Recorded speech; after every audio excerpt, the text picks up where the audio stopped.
राजगुरुनगर येथे पद्मश्री नामदेवराव ढसा स्मृती संमेलन संपन्न.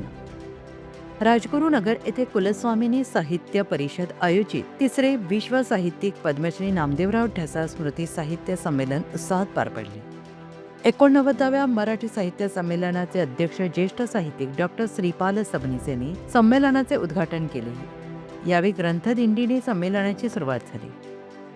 दलित पॅन्थरचे प्रदेशाध्यक्ष सुखदेव सोनवणे, संमेलनाध्यक्ष कांताराम सोनवणे, संमेलनाचे निमंत्रक अशोकराव टावरे, स्वागत अध्यक्ष प्रकाश शितोळे, ज्येष्ठ साहित्यिक म.भा. चव्हाण, बाजार समिती सभापती जिल्हा परिषद सदस्य ॲडव्होकेट विजयसिंह शिंदे, काव्य संमेलनाध्यक्ष अनंत सहंसरे, राजगुरुनगरसह बँकेचे माननीय अध्यक्ष दिनेश ओसवाल, राजेंद्र सांडभोर, खेड तालुका पत्रकार संघाचे माननीय अध्यक्ष सुनील थिगळे, कवयित्री ललिता सबनीस, दिलीपराव माशेरे, संतोष ताम्हाणे, बबनराव काटकर, कनेरसरच्या सरपंच सुनीताताई केदारी, कल्याणी पवार, संदीप मसुडगे तसेच साहित्यिक विविध क्षेत्रातील मान्यवर उपस्थित होते.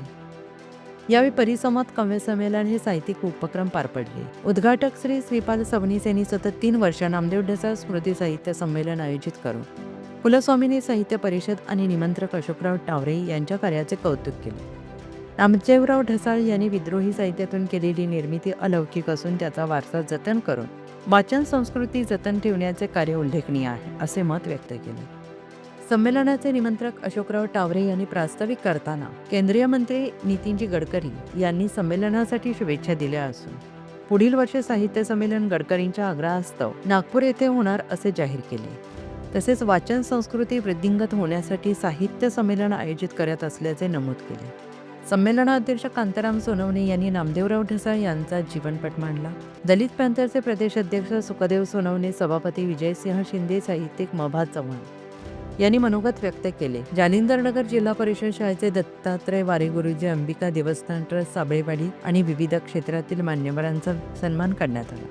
विविध विषयांवरील कविता राज्यातून आलेल्या कवींनी सादर केल्या. कार्यक्रमाचे सूत्रसंचालन मुरलीधर मांजरे यांनी केले. आभार कुलस्वामिनी साहित्य परिषदेच्या कार्यवाह सुरेखा टावरे यांनी मानले.